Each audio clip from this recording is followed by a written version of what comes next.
Sanctuary County and 16 other counties that have started to reopen. We need to stop what seems to me has become a dictatorship in our state. I spoke to our mayor here in Morro Bay, John Heating, and he declined to speak here today, but said I could quote him. He believes we have met the matrix with the advice from our health officer, Dr. Penny Bernstein, I probably said that wrong, and all the mayors have collaborated together to send a plan to Governor Newsom. I believe that's not enough. We need to put pressure on all of our mayors to defy Newsom's order and open our county.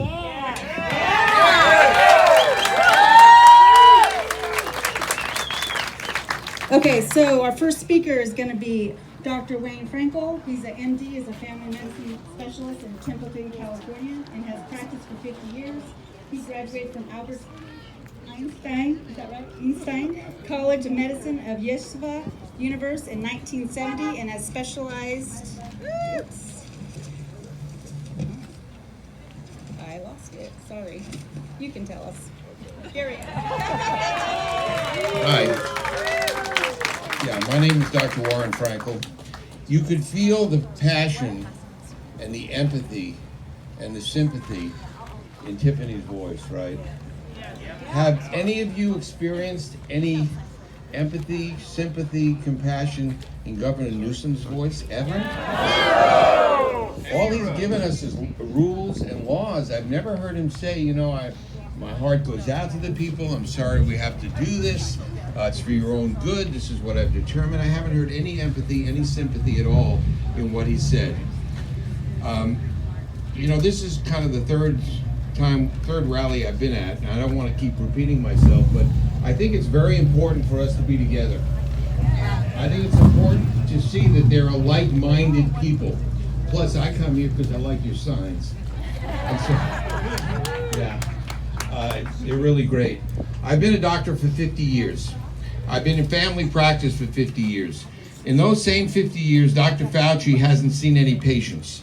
Dr. Fauci has been part of the NIH since 1968. He has, I looked him up, and I assumed that he had a degree in immunology. He does not. I assumed he had all kinds of credentials. He has a lot of honorary degrees. He's an internist. I have, besides an MD degree, a master's in public health and environmental and occupational medicine. And I have seen patients. And he has seen computer screens, and he has seen data that he has manipulated and test tubes, and he hasn't seen real people and real patients. This is about real people. This is about affecting real lives. Now, I want you to follow me a little bit about this because I want you to understand how we've tried to go along, we've tried to do the things they say, but they've really led us astray. They're giving us mortality rates. Every doctor in the world knows, every scientist in the world knows that a mortality rate is deaths over a population. Deaths over 100,000 per population. The death rate of COVID-19 in California is 7. The death rate of suicide in California is 8. The death rate of suicide is going up. The death rate of this COVID-19 is going down. Now they're giving you deaths which they're padding. Colorado today admitted that their numbers are wrong, and they took 1,000 deaths off their rolls because there were people that died of other diseases. We're counting people that die of a car crash if they have the virus. Now the top number is wrong, and the bottom number is wrong because they're giving you what they call cases. They're not cases, they're positive tests.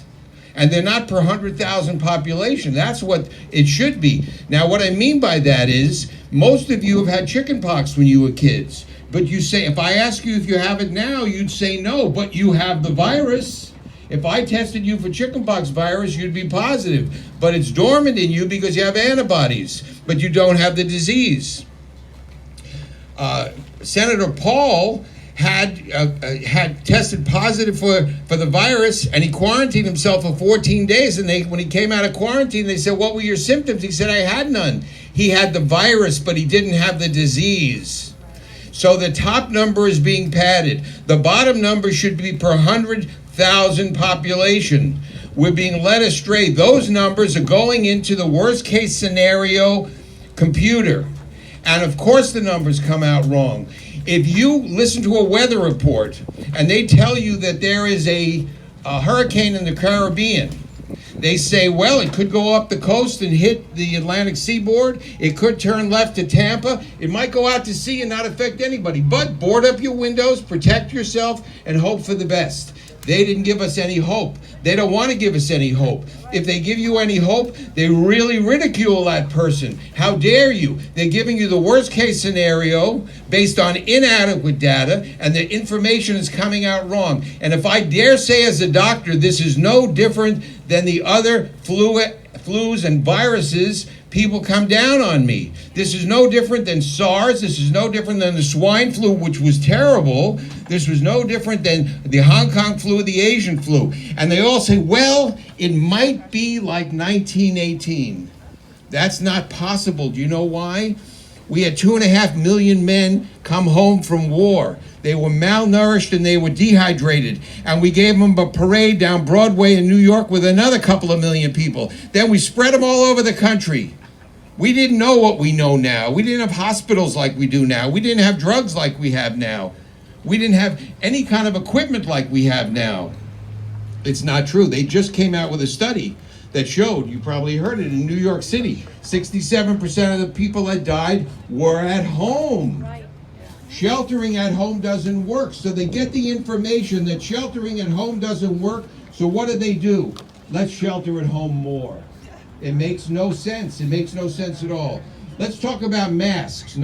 Hardly any of you have masks. But you go into Walmart, they give you a dirty look. My wife went into a store, and another doctor's wife, who she knows, who's wearing a mask, walked by her and said, oh, you don't care about people, huh?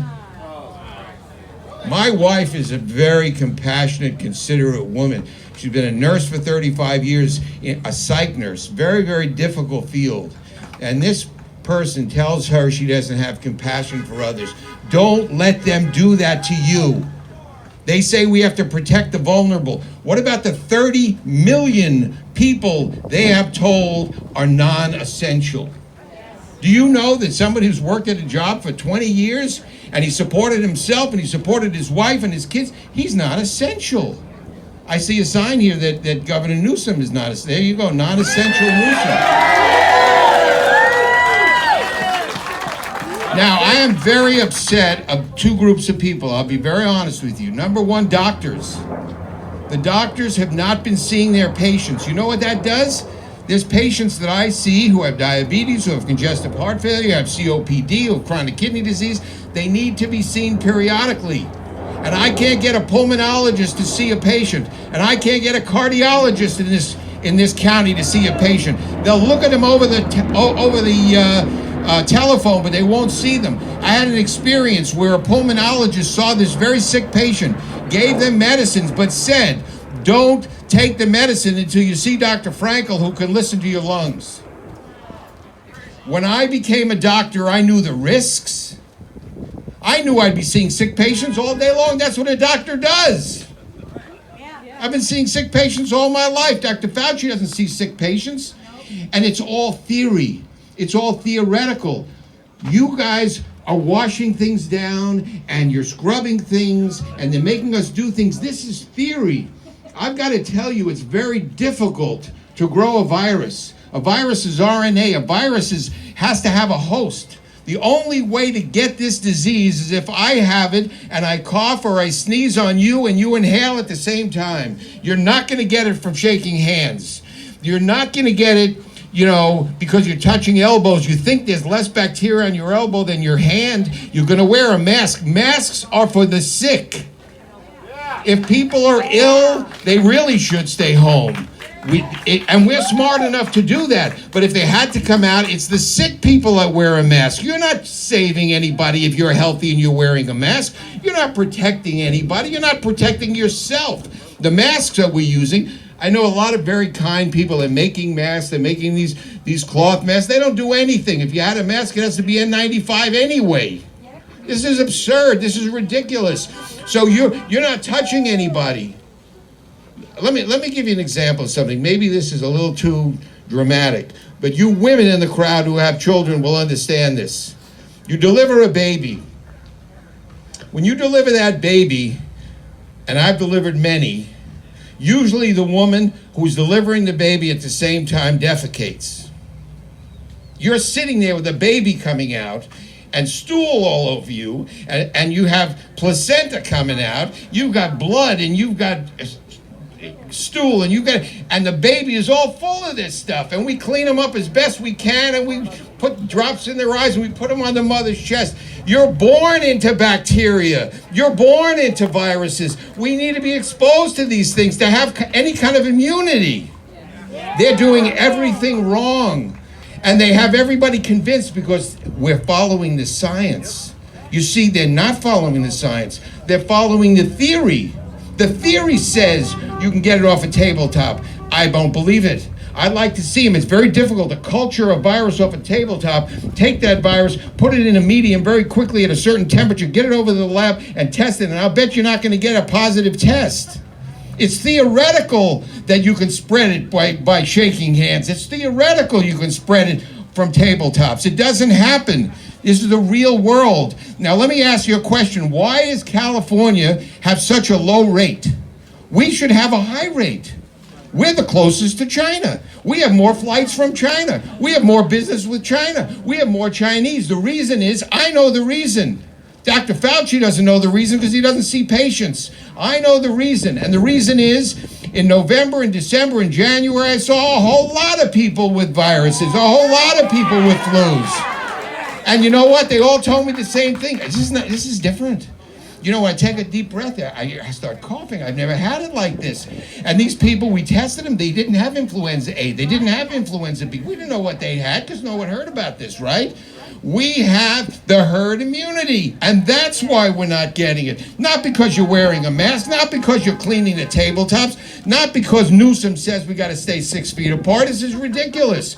And one of the reasons we're here, not to just talk to each other, not to just, preach to the choir, because they're going to do this again, even when this is over. There's going to be a second wave. There's going to be a third wave. You're going to have to take you're going to have to take a vaccine. Who knows what's going to be in the vaccine? Nobody wants to take it. And you've lost your confidence in medicine, and you've lost your confidence in people, and businesses are closing. This is real lives and real world stuff, and it's the whole world. It's the whole world. Can you imagine everybody just closed down? The doctors need to reopen their practices. The second thing is, and maybe I'm stepping on toes, the pastors need to open up the churches. This is unconstitutional. Our First Amendment rights is freedom of religion, freedom of speech, freedom of assembly. They're going to come around and stop us from doing things. We have the right to assemble.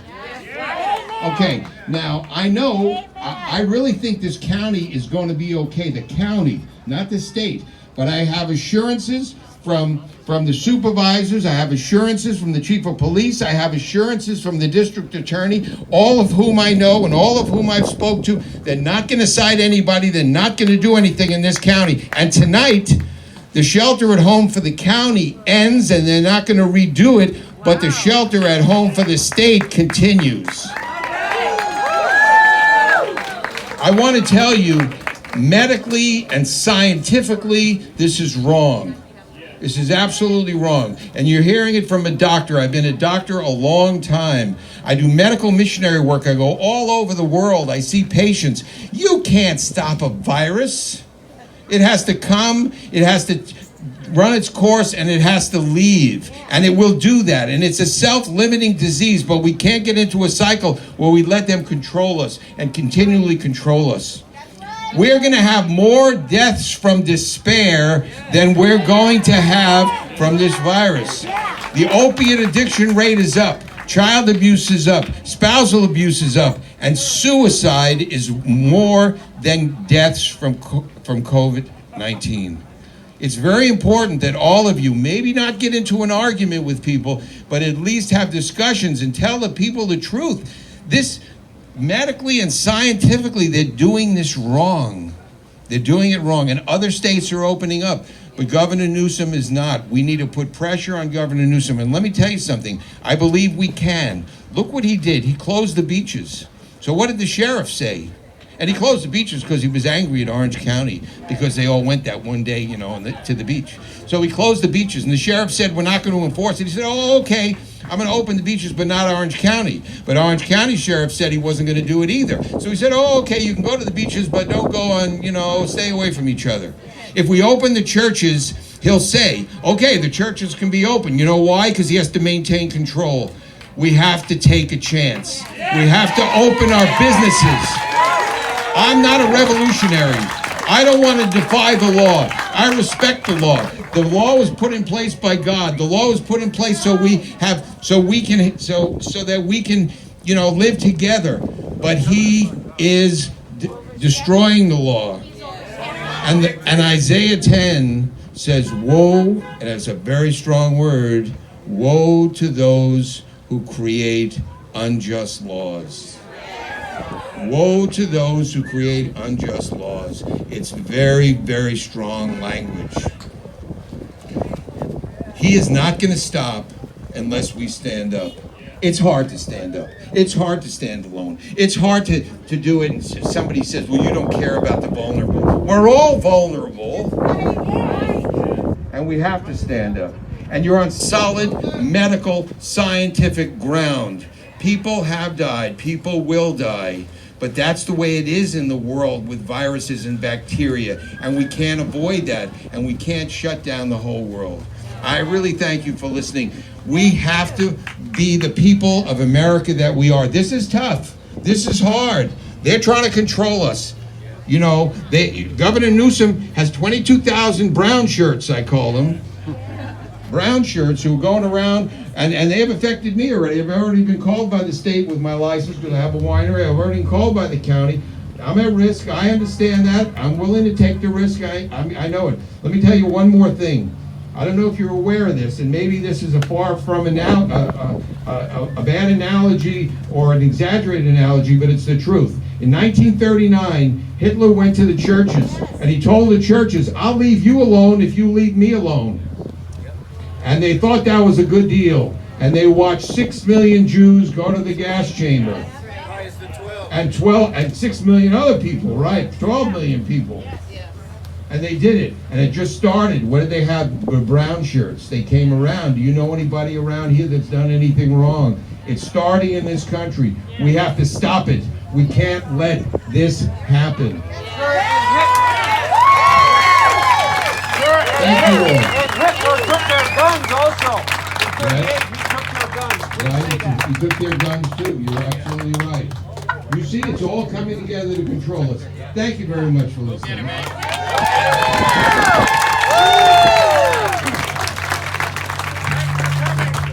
Thank you so much for coming. So the next person we have coming up is Jeff Eccles. He's the owner of Morro Bay House of Jerky. Jeff? Stand up, Jeff. Put your hands together. Thank you. It's a good day to be here in Morro Bay. The sun is out and I see some American flags. God bless the United States of America. You know, I was born in Southern California in Long Beach a little over 50 years ago. I was born a